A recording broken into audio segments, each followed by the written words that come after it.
asawa ng pinsan ko sa Mahilig kasi akong magsuot ng boxer shorts pag nasa bahay lang. Lagi kang dumadaan sa reels ko and I just want to share my story. Please hide my identity. I am 23 years old male. Tungkol ito sa asawa ng pinsan kong babae. 16 pa lang ako that time nang pansamantala silang tumira sa bahay namin dahil sa kadahilanan na under renovation yung bahay nila at masama sa baby nila ang amoy ng mga chemicals. So fast forward po tayo.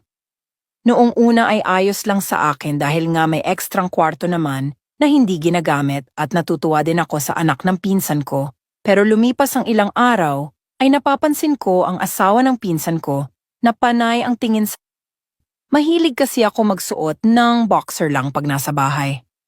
Hindi ko ito pinansin at hinayaan ko lamang. May kaputian kasi ako at mana ako sa side ng tatay ko na Kapampangan. One time, nagkayayaan uminom ang dalawang nakatatanda kong kapatid sa bahay dahil birthday ni tita at gusto nilang uminom. Umabot ng hating gabi ang inuman nila at dahil nga bata pa ako noon ay natulog na ako sa kwarto ko. Wala kasi akong kasama sa kwarto dahil medyo mas at madaling magkasakit. Nagulat ako nang may maramdaman akong katawan sa gilid ng kama ko. Pag tiningnan ko, ang asawa pala ng pinsan ko. Nakatalikod siya sa akin at amoy na amoy ko ang alak sa katawan niya. Pumikit ako at nagkunwaring tulog dahil naramdaman kong gumalaw siya paharap sa akin.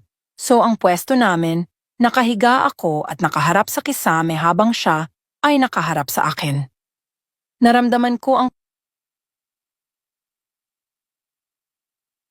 ng katawan ko.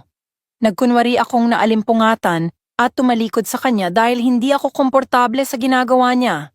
Gusto ko sanang sumigaw pero natatakot ako at baka kung ano ang gawin niya sa akin hanggang sa naramdaman ko na lang.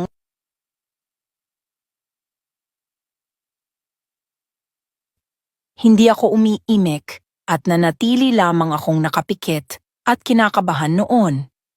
Patuloy niya lang ginawa ang hanggang sa matapos ito. Hindi naman niya sa pagitan lamang ng hita. Hanggang ngayon, hindi mawala sa isip ko yun at kung minsan ay nagkikita kami, umiiwas ako habang siya ay malagkit pa ring nakatingin sa akin. Help!